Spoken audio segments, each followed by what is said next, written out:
नमस्कार दोस्तों, स्वागत है आप सबका रैपिड जियो के एक नए वीडियो में। और आज मैं एनसीएल इंडिया लिमिटेड जो भारत सरकार की एक मिनी रत्न कंपनी है उसकी तरफ से जारी वैकेंसी की डिटेल्स लेकर आया हूँ। तो आइए सबसे पहले जानते हैं कि एनसीएल इंडिया लिमिटेड ने कौन कौन सी पोस्ट के लिए वैकेंसी जो है वो जारी की है।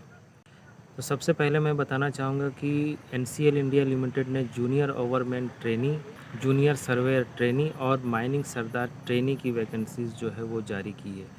और इसके लिए एनसीएल इंडिया लिमिटेड ने जो सैलरी डिसाइड की है वो है, जूनियर ओवरमैन ट्रेनी के लिए एनसीएल इंडिया लिमिटेड जो है वो 31,000 रुपये से लेकर 1 लाख रुपये तक की सैलरी देने जा रही है। वहीं जूनियर सर्वेयर ट्रेनी के लिए भी एनसीएल इंडिया लिमिटेड जो है 31,000 रुपये से लेकर 1 लाख रुपये तक की सैलरी जो है वो देने जा रही है। वहीं माइनिंग सरदार की जो सैलरी होगी वो 26,000 रुपये से शुरू होकर हर साल 3% की इंक्रीमेंट के साथ 1,10,000 रुपये तक पर मंथ की जाएगी।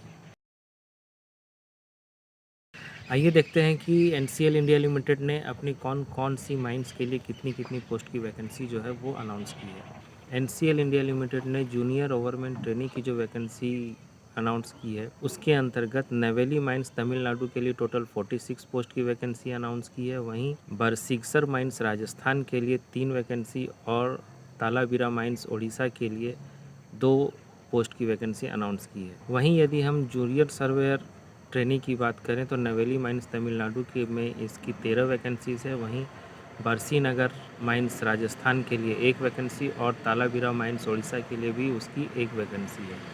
यदि माइनिंग सरदार की बात करें तो नवेली माइंस तमिलनाडु में माइनिंग सरदार की 133 पोस्ट की वैकेंसी अनाउंस की गई है। वहीं बरसी नगर माइंस राजस्थान में माइनिंग सरदार के 14 पोस्ट की वैकेंसी निकाली गई है। जूनियर ओवरमैन के लिए जो मिनिमम क्वालिफ़िकेशन है वह रखी गई है डिप्लोमा इन माइनिंग और माइनिंग इंजीनियरिंग, डीजीएमएस के द्वारा वैलिड ओवरमैन सर्टिफिकेट और इसके साथ ही फर्स्ट एड सर्टिफिकेट का होना ज़रूरी है।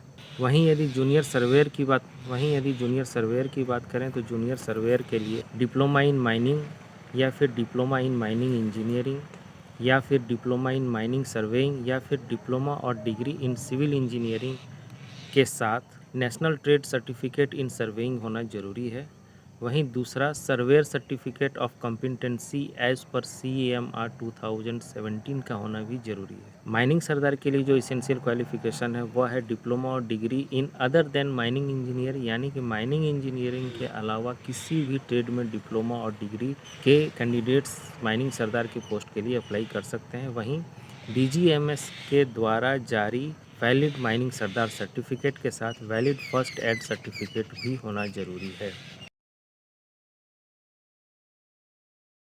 तो अनरिजर्व्ड और EWS कैंडिडेट के लिए जो मिनिमम एज रखी गई है वह 30 साल है। वहीं OBC कैंडिडेट्स के लिए ये जो एज लिमिट है वो 33 साल है। वहीं SC/ST कैंडिडेट्स के लिए अधिकतम 35 साल तक के जो कैंडिडेट्स हैं वो इसके लिए अप्लाई कर सकते हैं।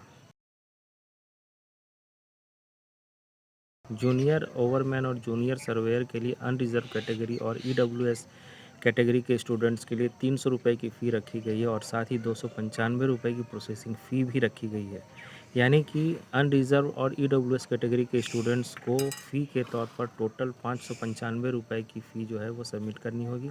वहीं SC/ST पर्सन विद डिसेबिलिटी और एक्स सर्विसमैन के लिए फ़ी में छूट दी गई है, लेकिन इनको 295 रुपये की प्रोसेसिंग फ़ी जो है वो देनी होगी। वहीं माइनिंग सरदार की कैटेगरी में अप्लाई करने के लिए जो अनरिजर्व कैटेगरी और EWS कैटेगरी के स्टूडेंट्स हैं उनके लिए 250 रुपये की फ़ीस के साथ 236 रुपये की प्रोसेसिंग फ़ी रखी गई है। यानी कि टोटल फ़ी के रूप में उन्हें 486 रुपये का पेमेंट करना होगा। वहीं SC/ST और पर्सन विथ डिसेबिलिटीज़ के साथ एक्स सर्विसमैन कैंडिडेट्स के लिए माइनिंग सरदार की फ़ी में भी छूट दी गई है और उन्हें केवल 236 रुपये की प्रोसेसिंग फ़ी जो है वो पे करनी है। इन तीनों ट्रेड के लिए जो एग्ज़ाम होगा वो रिटन टेस्ट होगा, जिसमें 100 प्रश्न पूछे जाएंगे और सभी प्रश्न जो हैं वो 1 नंबर के होंगे। इसमें 30 प्रश्न जो है वो एप्टीट्यूड टेस्ट या क्वांटिटेटिव एप्टीट्यूड से पूछे जाएंगे। वहीं 70 क्वेश्चन जो है वो सब्जेक्ट नॉलेज के होंगे। सभी प्रश्न मल्टीपल चॉइस क्वेश्चन के होंगे और सभी प्रश्न जो है वो 1 मार्क्स के होंगे और इस परीक्षा में किसी भी प्रकार की नेगेटिव मार्किंग नहीं रखी गई है। तो ये थी एनसीएल इंडिया लिमिटेड की वैकेंसी से जुड़ी कुछ इंपॉर्टेंट इन्फॉर्मेशंस। इसी प्रकार की और भी इन्फॉर्मेशंस के लिए बने रहिए मेरे साथ रैपिड जियो।